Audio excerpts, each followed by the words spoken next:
ನೆರೆಯ ರಾಜ್ಯ ಕೇರಳದಲ್ಲಿ ಅಬ್ಬರದ ಮಳೆ ಆಗ್ತಾ ಇದೆ. ಅದರ ಪರಿಣಾಮ ಕಬಿನಿ ಜಲಾಶಯ ಏನಿದೆ ಅದು ತುಂಬಿ ಹರಿತಾ ಇರುವಂತಹದ್ದು. ಸಹಜವಾಗಿಯೇ ಇದು ರಾಜ್ಯದ ಜನರಿಗೆ ಒಂದು ರೀತಿಯ ಗುಡ್ ನ್ಯೂಸ್.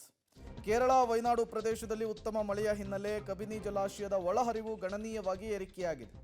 ಕಬಿನಿ ಜಲಾಶಯ ಭರ್ತಿಯಾಗಿದೆ. ರೈತರಲ್ಲಿ ಇದು ಸಂತಸಕ್ಕೆ ಕಾರಣವಾಗಿದೆ. 20,000 ಕ್ಯೂಸೆಕ್ ನೀರು ನದಿಗೆ ಬಿಡುಗಡೆಯಾಗಿರುವಂಥದ್ದು. ರಾಜ್ಯದಲ್ಲಿಯೇ ಮೊದಲು ಭರ್ತಿಯಾದಂತಹ ಅಣೆಕಟ್ಟಿದು.